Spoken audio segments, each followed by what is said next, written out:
Well, joining us now from London to discuss where this conflict is at is Dr. Marcus Papadopoulos, who is the publisher of Politics First and an international commentator on Syria and British politics. Dr. Papadopoulos, thank you very much for joining us. As we heard there, that despite this UN intervention, there seems to be no let-up, there seems to be no ceasefire.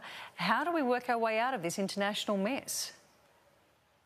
Well, first of all, please allow me to clarify the nature of the people whom the Syrian army is targeting in East Ghouta. The Syrian army is targeting Islamist terrorists, Al-Qaeda affiliates, the same people, ideologically speaking, who carried out the horrendous Bali massacre. And I sincerely hope you are telling the Australian public that.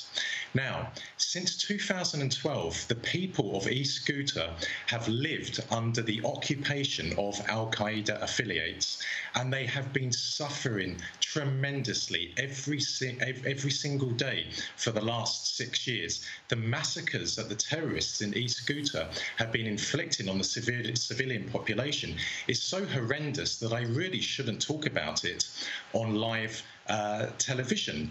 And also as well, I find it quite rich that Western mainstream media is now talking about the suffering of the people in East Ghouta. Well, where was Western mainstream media in the last 6 years when the inhabitants of that region have been suffering so terribly at the hands of terrorists who are being backed by the Americans and the British? And let us not forget as well, on a daily basis for the last 6 years, the terrorists in East Ghouta have been mortaring and have been firing rockets into Damascus.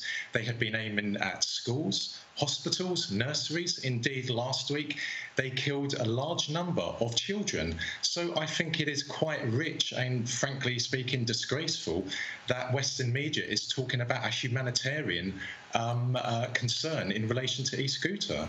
But would it not be naive to say that Syria's treatment of its civilians is equally as bad? I mean, we've only seen in this attack yesterday the use of chemical weapons, chlorine gas. You are relying on the white helmets, and no proper, legitimate court of law in the world would rely on the white helmets. Why? Because the white helmets are a propaganda weapon. They are a propaganda weapon of the terrorists, and they are the brainchild of the British government. And at the same time, even worse than being a propaganda tool, the white helmets are actually Islamist terrorist fighters themselves. We have independent witnesses. We have independent footage of white helmet individuals standing over the bodies of dead Syrian soldiers, of them firing AK-47s, of them firing RPGs. You must not rely on the white helmets. The white helmets are a propaganda tool, and they are terrorists themselves. You have recently tweeted that, and I think you touched on that a little earlier, that the terrorists occupying East Ghouta are the same people, ideologically speaking, who carried out the London, Manchester, Madrid, Paris and Bali bombings. They are murderers who are being backed by the US and the UK for geostrategic reasons. Can you expand on that for us? Absolutely. For many decades now, the Americans and the British have had a very close relationship with radical Islam. They backed the Mujahideen, including Osama bin Laden, against the Soviets in Afghanistan. They facilitated the arrival of the Mujahideen, including Osama bin Laden, to Bosnia during the Bosnian Civil War. They assisted the various Al-Qaeda affiliates in Libya in 2011 in their attempt to topple Colonel Gaddafi. And they are supporting Islamist terrorist groups in Syria. And the Islamist terrorist groups in Syria are not just ISIS, not just Al-Qaeda, but also the Free Syrian Army. And the Syrian army is actually comprised of the people of Syria. It is comprised of Sunnis, of Shia, of Christians, of Druze, of Kurds, of Armenia. The Syrian army does not target its own people. The Syrian army is targeting terrorists, the very people who want to massacre Australians in Sydney and Canberra. Well, they're controversial comments, to say the least. We'll discuss. They're controversial in your opinion. In your opinion. They're not controversial to people in East Aleppo.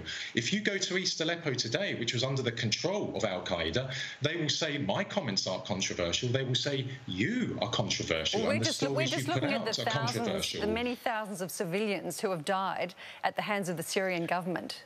Whose sources are you relying on when you say the many thousands of people who have died? The White Helmet, I've already explained to you. The White Helmet are not a genuine humanitarian organisation. They are a propaganda weapon.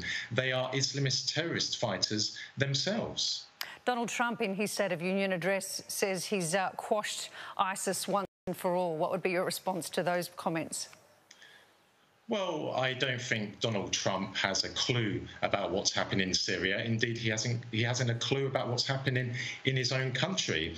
The reason why ISIS is on the verge of a total defeat in Syria is because of the combined military operations of the Syrian military, the Russian military, and the Iranian military.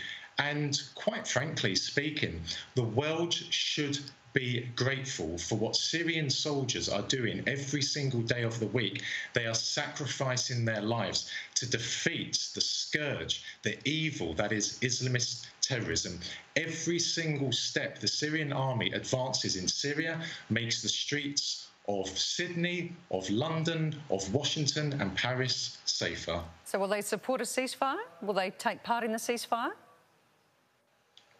Who would support a ceasefire? The Syrian army. Will they take part in the ceasefire? Will they abide by the UN commands? The Syrian government has been participating in talks to bring about ceasefires all over Syria. And the Syrian government cares for one thing: its people.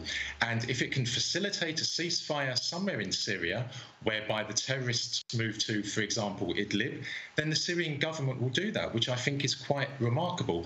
But please, let me remind you, the people the Syrian army is fighting in East Ghouta are Al-Qaeda affiliates, the same people, ideologically speaking, who massacred Australians in cold blood in Bali. All right, Dr. Marcus Papadopoulos, we do appreciate you joining us this evening. Thank you very much for your time.